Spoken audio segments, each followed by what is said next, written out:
نے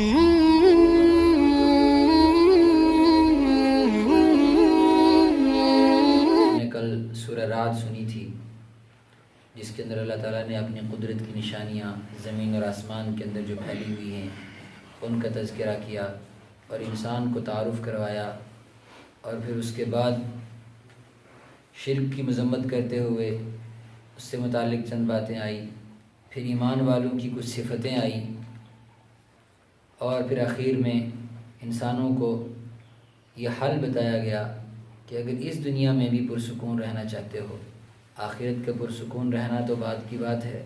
وہاں تو وہی پرسکون رہ سکے گا جسے اللہ پرسکون رکھے گا، وہاں وہی کامیاب ہوگا جسے اللہ کامیاب کرے گا۔ لیکن اس دنیا میں بھی اگر سکون چاہیے، کامیابی چاہیے، الا بذکر اللہ تطمئن القلوب، تو یہ سکون اللہ تعالیٰ نے اپنی یاد میں رکھا ہے، اپنی شریعت پر عمل کرنے میں رکھا ہے۔ اس کے بعد ہے سورہ ابراہیم۔ سورہ ابراہیم میں بھی اللہ تبارک و تعالیٰ نے سب سے پہلے اس کتاب کے مقصد کو بتایا، کتاب انزلناہ الیک لتخرج الناس من الظلمات الی النور، کہ یہ کتاب کوئی عام کتاب نہیں ہے، بلکہ اس کتاب کو اس لیے اللہ نے اتارا ہے تاکہ لوگ تاریکیوں سے، اندھیروں سے نکلیں اور روشنی کی طرف آئیں، ظلم کی اندھیری سے نکلیں، انصاف کی روشنی کا انہیں پتہ چلے، جہالت کی تاریکی سے نکلیں اور علم کی روشنی کا انہیں پتہ چلے، گناہوں کی تاریکی سے نکلیں اور نیکی کی روشنی کا انہیں علم حاصل ہو، اور اللہ کی نافرمانی کی تاریکی سے، اس گندگی سے نکلیں اور اللہ کی فرمانبرداری اور اطاعت میں جو مٹھاس ہے اور جو روشنی ہے، جو نور ہے، اس کی طرف آئیں۔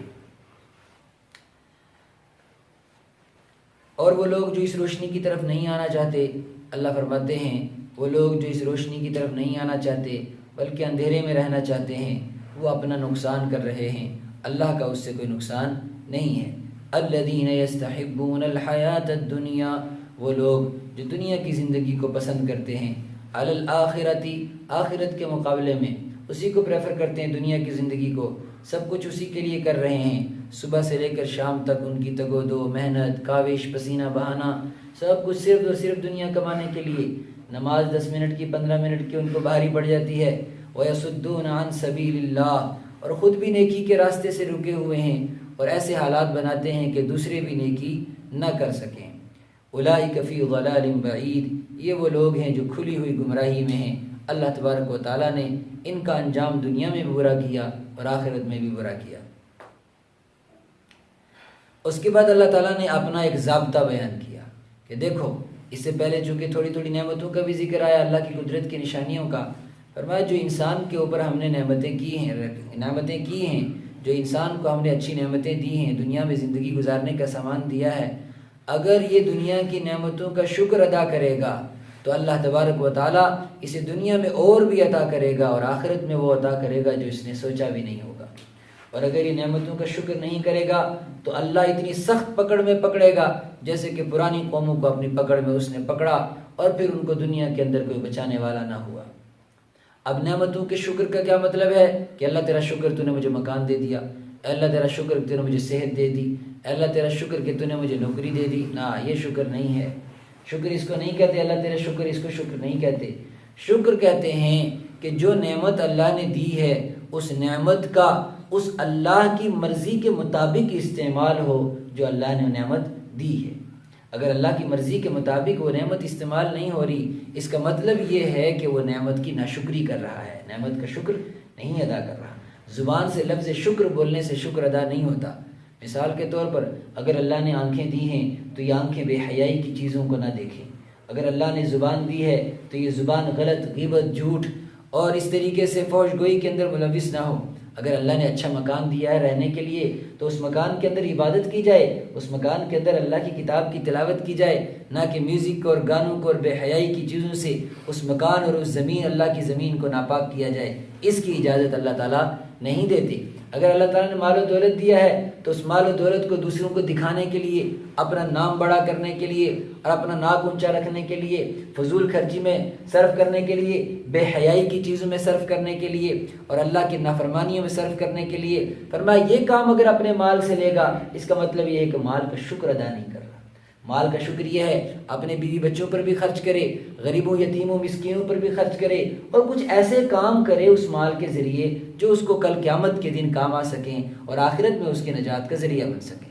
یہ مال کا شکر ہے۔ ہر نعمت کا وہی شکر ہے کہ اللہ کی مرضی کے مطابق اس کو استعمال کیا جائے۔ تو اصول کیا بتایا؟ فرمایا اصول یہ ہے لَإِن شَكَرْتُمْ لَأَزِيدَنَّكُمْ وَلَإِن كَفَرْتُمْ إِنَّ عَذَابِي لَشَدِيدٌ۔ اگر تم نعمتوں کا شکر ادا کرو گے تو میں تمہیں اور دوں گا، کتنا دوں گا اس کا کوئی حساب ہی نہیں ہے۔ وَلَئِن كَفَرْتُمْ، اور اگر تم ناشکری کرو گے، اور ناشکری کرنے کا مطلب میری دی ہوئی نعمتوں کو میری مرضی کے بغیر استعمال کرو گے، اپنی من چاہی طریقے سے استعمال کرو گے، فرمایا اِنَّ عَذَابِي لَشَدِيدٌ، پھر میرا عذاب بڑا سخت ہے۔ جب میں پکڑنے پہ آتا ہوں تو میں ویسے پکڑتا ہوں جیسے قوم عاد، قوم سمود اور اسی طریقے سے قوم شعیب کو پکڑا۔ یہ سورہ ابراہیم ہے۔ اس کے بعد آگے چل کر اس سورت کے اندر اللہ تبارک و تعالیٰ نے وہ وقت انسانوں کے سامنے ذکر کیا کہ جب انسان اللہ کے سامنے کھڑا ہوگا اور اپنی زندگی کا حساب دے گا، اور آگے رب کے سامنے حساب دینا ہوگا، پیچھے جہنم اس کی منتظر ہوگی، اور کھانے کے لیے پھنسنے والا اٹکنے والا کھانا، اور پینے کے لیے خون اور پیپ۔ فرمایا یہ سب کچھ جب انجام اس کے سامنے آئے گا، اس کی آنکھیں کھل جائیں گی، وہ موت مانگے گا، لیکن اسے موت نہیں آئے گی، اسے اپنی زندگی کے کیے ہوئے ایک ایک لمحے کا اپنے رب کو حساب دینا پڑے گا۔ فرمایا کیسے؟ وَلَنُسْكِنَنَّكُمُ الْأَرْضَ مِنْ بَعْدِهِمْ ذَلِكَ لِمَنْ خَافَ مَقَامِي وَخَافَ وَعِيدِ وَاسْتَفْتَحُوا وَخَابَ كُلُّ جَبَّارٍ عَنِيدٍ۔ فرمایا شرمندہ ہوگا، نامراد ہوگا وہ انسان جو سرکش بنا رہا، ضدی بنا رہا، دین پر آنے سے ضد کرتا رہا، نمازوں پر آنے سے ضد کرتا رہا، مسجدوں میں آنے سے ضد کرتا رہا، اور گناہ چھوڑنے پر ضد کرتا رہا۔ فرمایا جتنا ضدی بنا رہا، من ورائہم جہنم، ان کے پیچھے جہنم منتظر ہوگی، ویسقا من ماء صدید، اور پیپ اور جہنمیوں کا دہن ان کو پلایا جائے گا، یتجرعہ، وہ اس کو گھونٹ گھونٹ کر کے پینا چاہے گا، ولا یکاد یسیغہ، لیکن پی نہیں پائے گا۔ جیسے دنیا کی ضد نے اس کو آخرت کا گھونٹ نہیں پینے دیا، اسی طریقے سے آخرت کا انجام اس کو آخرت کا یہ پانی گھونٹ گھونٹ پینے نہیں دے گا، بلکہ وہ گھونٹ گھونٹ پینے کی کوشش کرے گا۔ ولا یکاد یسیغہ، نہ وہاں کا کھانا کھا سکے گا، نہ وہاں کا پانی پی سکے گا۔ ویاتیہ الموت من کل مکان، ہر لمحہ اس کو لگے گا اب مرا، وما هو بمیت، لیکن اسے موت نہیں آئے گی۔ ومن ورائہ عذاب غلیظ، اور اس کے لیے اللہ تعالیٰ نے بڑا سخت عذاب تیار کر رکھا ہے۔ ایمان جو اللہ نے انسان کو دیا ہے، اور جو انسان اللہ کی نافرمانی کرتا ہے، تو ایمان اور کفر کو، ناشکری اور شکر کو اللہ تعالیٰ نے ایک مثال کے ساتھ پیش کیا۔ فرمایا جس انسان کے دل میں ایمان ہے وہ کیسا ہے؟ فرمایا الم ترى، کیا آپ نے دیکھا نہیں، کیف ضرب اللہ مثلا، اللہ نے کیسے مثال بیان کی، کلمۃ طیبۃ، پاکیزہ کلمے کی۔ پاکیزہ کلمے سے مراد یہ کلمہ لا الہ الا اللہ، جس انسان کے پاس یہ کلمہ ہے لیکن اس کلمے کے ہونے کا مطلب اس کے تقاضوں کے مطابق وہ زندگی گزارتا ہے۔ فرمایا وہ ایسا ہے کشجرۃ طیبۃ، جیسے کہ ایک پاکیزہ درخت، اصلها ثابت، جس کی جڑ زمین میں جڑی ہوئی ہو، وفرعها فی السماء، اور اس کی ٹہنیاں آسمان میں جا رہی ہوں۔ جو کلمے کے تقاضوں پر عمل کرتا ہے اس کی مثال ایسی ہے تفسیر کے مطابق جیسے کھجور کا درخت ہوتا ہے۔ کھجور کے درخت کا تنا نیچے زمین میں بہت گہرا ہوتا ہے، وہ جلدی سے کتنی بڑی بڑی طوفان اور ہوائیں آتی ہیں، لیکن کھجور کے تنے لمبے ہونے کے باوجود بھی گرتے نہیں ہیں۔ اسی طریقے سے جب انسان کے دل میں ایمان ہوتا ہے، انسان کے دل میں کلمے کی روحانیت ہوتی ہے، پھر دنیا کی مصیبتیں، دنیا کی نعمتیں ہوں یا مصیبتیں اور اللہ کی نافرمانیاں، سب کے سب طوفان اس کی زندگی کے اوپر سے گزر جاتے ہیں، لیکن اس کا ایمان کمزور نہیں ہوتا اور اللہ کے ساتھ اس کا تعلق کمزور نہیں ہوتا۔ اور وہ انسان جس کا اللہ کے ساتھ کوئی تعلق نہیں ہے، کلمہ کفر بکتا رہتا ہے، اللہ کی نافرمانی کرتا رہتا ہے، فرمایا کشجرۃ خبیثۃ، یہ خبیث درخت کی طرح ہے۔ خبیث درخت سے مراد تھوڑ کا درخت ہے، جو کانٹے دار پھل، وہ تھوڑا سا اگر اس کو ایسے مارا جائے، وہ زمین کی اس کی جڑ زمین میں مضبوط نہیں ہوتی اور اوپر سے بھی اس کے کانٹے ہی ہوتے ہیں۔ فرمایا اس تھوڑ کے درخت کی طرح ہے، اجتثت من فوق الارض، جسے زمین سے اکھاڑ لیا جاتا ہے، ما لها من قرار، اور اس درخت کا، اس پودے کا زمین کے اندر کوئی جڑ مضبوط نہیں ہوتی۔ اسی طریقے سے جس انسان کے دل کے اندر کفر ہوتا ہے، اللہ کی نافرمانی ہوتی ہے، فرمایا یہ موت کا جھٹکا جب آتا ہے، اس کا سب کچھ یہیں ختم ہو جاتا ہے۔ جس طریقے سے اس تھوڑ کے درخت وہ پائیدار نہیں ہوتا، اسی طریقے سے اس دنیا کی اس کی لذتیں اور اس کا آرام اور عیش و عشرت یہ بھی پائیدار نہیں ہوتا۔ اللہ تبارک و تعالیٰ کے یہاں جب وہ پہنچتا ہے تو خالی ہاتھ پہنچتا ہے۔ پھر اس کے بعد اس صورت کے اندر بھی اللہ تعالیٰ نے کچھ اپنی قدرت کی نشانیاں بیان کی، اور اس صورت کے آخری رکوع میں انسانوں کو اپنی طرف متوجہ کیا کہ دیکھو ظالم اور گناہگار گناہ کر کر کے یہ نہ سمجھے کہ اللہ کو پتہ ہی نہیں چل رہا کہ میں کیسی زندگی گزار رہا ہوں، اللہ کو پتہ ہی نہیں کہ میں نے کتنا سود کھایا، کوئی حساب ہی نہیں، مجھے نہیں پتا تو اللہ کو کیا پتا ہوگا، میں نے کھایا ہے، میں کچھ نہیں۔ لا تحسبن اللہ غافلا، اللہ کو غافل مت سمجھو، اللہ نے تمہاری زندگی کا حساب رکھا ہوا ہے، کتنے لقمے تیرے پیٹ میں حلال کے گئے، کتنے لقمے حرام کے گئے، کتنی نمازیں تو نے پڑھی، کتنی نمازوں سے غفلت کی، اللہ کی کتاب سے کتنی غفلت کی، نمازوں سے کتنی غفلت کی، اللہ کے نبی کی سنتوں سے کتنی غفلت کی، اور اللہ کی کتنی نافرمانیاں کی، تو گناہ کر کے بھول گیا، تیرے پاس تو گناہوں کا حساب بھی نہیں، لیکن اللہ سب جانتا ہے۔ اور دوسری بات، جو ظالم ظلم کر رہا ہے وہ بھی اس بات کا دھیان رکھے، اللہ ظالم کو بھی دیکھ رہا ہے، مظلوم کو بھی دیکھ رہا ہے، کافر کو بھی دیکھ رہا ہے، مومن کو بھی دیکھ رہا ہے، اسی طریقے سے گناہگار کو بھی دیکھ رہا ہے، نیک کو بھی دیکھ رہا ہے، اس کو بھی دیکھتا ہے جو جوانی کے نشے میں مست آرام سے مارکیٹوں میں گھومتا ہے، بستروں میں مخملی بستروں میں آرام کرتا ہے، اور اس کو بھی دیکھتا ہے جو سردی کی راتوں میں ٹھنڈے پانی سے وضو کر کے مسجد پہنچتا ہے اور اللہ کے سامنے سر بہ سجدہ ہوتا ہے، نہ برف کی پرواہ، نہ گرمی کی پرواہ، نہ ہواؤں کی پرواہ، نہ بارشوں کی پرواہ، مسجد کے ساتھ اپنا تعلق مضبوط رکھتا ہے، اللہ کے ساتھ، اس کے رسول کی سنتوں کے ساتھ تعلق مضبوط رکھتا ہے، کسی آدمی کے کہنے کی بنیاد پر، کسی آدمی کے ہلکا سمجھنے کی بنیاد پر وہ سنتوں کو قربان نہیں کرتا۔ فرمایا اللہ کو سب پتہ ہے۔ لا تحسبن اللہ غافلا، اللہ کو ہرگز غافل مت سمجھو، عما يعمل الظالمون، ان کاموں سے جو ظالم کر رہے ہیں۔ پھر اللہ ان کو سزا کیوں نہیں دیتا؟ اس کے رسول کی نافرمانی ہو اور وہ سزا نہ دے، اس کے احکام کی نافرمانی ہو، اس کی زمین پر اس کو للکارا جائے، اس کے ساتھ جنگ کا اعلان کیا جائے اور وہ سزا نہ دے۔ فرمایا نہیں دیتا وہ سزا، اس لیے کہ یہ سزا دینے کی جگہ نہیں ہے۔ انما یؤخرہم، اللہ ان کو مہلت دے رہا ہے، لیوم، اس دن کے لیے، تشخص فیہ الابصار، جس دن نگاہیں پھٹی کی پھٹی رہ جائیں گی۔ جب انسان کوئی ایسا منظر دیکھتا ہے اچانک تعجب والا تو اس کی آنکھیں پھٹی کی پھٹی رہ جاتی ہیں، شوق ہو جاتا ہے۔ فرمایا جب وہ ہمارے پاس پہنچے گا تو شوق ہو جائے گا، جب فرشتہ اس کے سامنے کھڑا ہوگا اور قبر کی تیاری کے لیے اس کو کفن پہنایا جائے گا اور اس کو غسل دیا جائے گا، اس کی آنکھیں پھٹی کی پھٹی رہ جائیں گی۔ لیوم تشخص فیہ الابصار، اللہ تو اس کو اس دن تک مہلت دے رہا ہے، اللہ کا معاملہ اس دن کے بعد شروع ہوگا۔ اور پھر جب یہ ہمارے سامنے آئیں گے، مہطعین مقنعی رؤوسہم، ان کی آنکھیں جھکی ہوئی ہوں گی، ان کے سر جھکے ہوئے ہوں گے، لا یرتد الیہم طرفہم، جب قیامت کے دن جنت کو دیکھیں گے، جہنم کو دیکھیں گے اور اللہ کی قدرت کی نشانیاں جب ان کے سامنے کھلیں گی تو کیا کریں گے؟ فرمایا جدھر دیکھیں گے ادھر دیکھتے رہ جائیں گے، جہنم کے ایک ایک عذاب کو دیکھتے رہ جائیں گے، اور اسی طریقے سے اللہ کا غضب ان کو کسی نعمت کو حاصل نہیں ہونے دے گا۔ لا یرتد الیہم طرفہم، ان کی نگاہیں پھٹی کی پھٹی رہ جائیں گی، جدھر دیکھیں گے وہیں دیکھتے رہ جائیں گے، انہیں کچھ سمجھ نہیں آئے گا کہ ہم نے کیا کیا اور ہمارا انجام کیا ہوا۔ وافئدتہم ہوا، اور ان کے دل ہوا ہو چکے ہوں گے۔ یعنی جب انسان کو پتہ نہیں چلتا، جب انسان گھبراہٹ کا شکار ہوتا ہے تو ایسا لگتا ہے کہ دل بھی بدن میں نہیں ہے، دل بھی اڑ رہا ہے۔ فرمایا دل کی یہ حالت ہوگی، انہیں ایسا لگے گا کہ ان کے کلیجے کے، ان کے سینے کے اندر دل ہی نہیں رہا، یہ ان کی کیفیت ہوگی، اتنی گھبراہٹ کا شکار ہوں گے۔ وَأَنذِرِ النَّاسَ، اے نبی لوگوں کو ڈراؤ، یوم یأتیہم العذاب، اس دن سے جس دن عذاب آئے گا، یعنی کہ انسان کی موت آئے گی۔ فَيَقُولُ الَّذِينَ ظَلَمُوا، تو ظالم کہتے ہیں، یعنی جب کسی ظالم کی موت آتی ہے اور حساب کا دن آتا ہے تو ہر ظالم کیا کہتا ہے؟ ربنا اخرنا الی اجل قریب، اے میرے رب تھوڑا سا وقت اور دے دے، تھوڑا سا وقت اور دے دے، نجیب دعوتک، بھائی کیا کرے گا؟ اولم نعمرکم ما یتذکر فیہ من تذکر، کیا ہم نے تجھے اتنی زندگی نہیں دی جس میں تو اپنے رب کو راضی کر سکتا تھا، اپنے رب کو منا سکتا تھا؟ کہتا نہیں، ربنا، اے ہمارے رب، اور کیسی لجاجت کے ساتھ، انکساری کے ساتھ گڑگڑا کے مانگتا ہے، ربنا اخرنا، لیکن یہ پکار دوسرے انسانوں کو سنائی نہیں دیتی، لیکن وہ کہتا ہے، انسانوں کو بھی کہنا چاہتا ہے لیکن اس کی زبان ساتھ نہیں دیتی۔ ربنا اخرنا،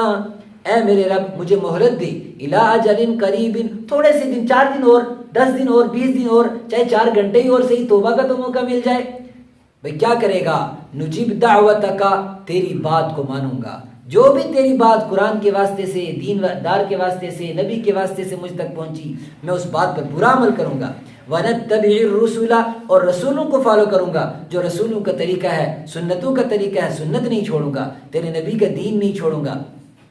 ہر انسان یہ تمنا کرتا ہے، لیکن اللہ کی طرف سے، فرشتوں کی طرف سے کیا جواب دیا جاتا ہے؟ اللہ اکبر، اولم تکونوا اقسمتم من قبل ما لکم من زوال۔ بہت زبردست بات، فرمایا ہماری طرف سے یہ جواب ملتا ہے، اچھا تو واپس جائے گا، نیک کام کرے گا، رسولوں کی سنتوں پر چلے گا، دین کو فالو کرے گا، کچھ نہیں کرے گا تم۔ اولم تکونوا اقسمتم، وہ تیرے دن کہاں گے جب تو قسمیں کھاتا تھا، ما لکم من زوال، کہ تجھے کوئی زوال نہیں آئے گا، وہ تیری جوانی کبھی ختم نہیں ہوگی، تیرا حسن کبھی ختم نہیں ہوگا، تیرا خوبصورت مکان تجھ سے کبھی چھینا نہیں جائے گا، تیرے مخملی بستر تجھ سے کبھی چھینے نہیں جائیں گے۔ اولم تکونوا اقسمتم، تو بڑی بڑی قسمیں کھاتا تھا، تو ایسا اور تو ایسا اور تیرا یہ اور تیرا یہ، وہ کدھر گئی تیری قسمیں؟ اور اس کے بعد وَسَكَنْتُمْ فِي مَسَاكِنِ الَّذِينَ ظَلَمُوا أَنفُسَهُمْ، اور تو ان بستیوں میں رہا جو ظالم تھے، یعنی ظالموں کی بستیوں میں رہ کر ظالم بن گیا، فاسقوں کے ساتھ فاسق بن گیا، گناہگاروں کے ساتھ گناہگار بن گیا، اور بدخواہوں کے ساتھ بدخواہ بن گیا، اللہ کے نافرمانوں کے ساتھ اللہ کا نافرمان بن گیا۔ ان لوگوں میں تجھے یہ دھیان نہیں آیا کہ یہ لوگ اللہ کی نافرمانی کر رہے ہیں، تو میں کیوں ان کے ساتھ جہنم میں جلوں، میں کیوں اپنے رب کو ناراض کروں؟ وَتَبَيَّنَ لَكُمْ، اور تیرے سامنے باتیں واضح ہو گئی تھی، كَيْفَ فَعَلْنَا بِهِمْ، تجھے یہ بھی بتا دیا تھا کہ ہمارے نافرمانوں کا انجام کیا ہوتا ہے۔ وَضَرَبْنَا لَكُمُ الْأَمْثَالَ، اور ہم نے تو تجھے مثالیں دے دے کر سمجھایا تھا، تجھے تب بھی بات سمجھ میں نہیں آئی۔ فَلَا تَحْسَبَنَّ اللَّهَ مُخْلِفَ وَعْدِهِ رُسُلَهُ، اور جو اللہ نے رسولوں کے ساتھ وعدہ کیا، جو اللہ نے دینداروں کے ساتھ وعدہ کیا، اللہ اس وعدے کی خلاف ورزی کبھی نہیں کرتا۔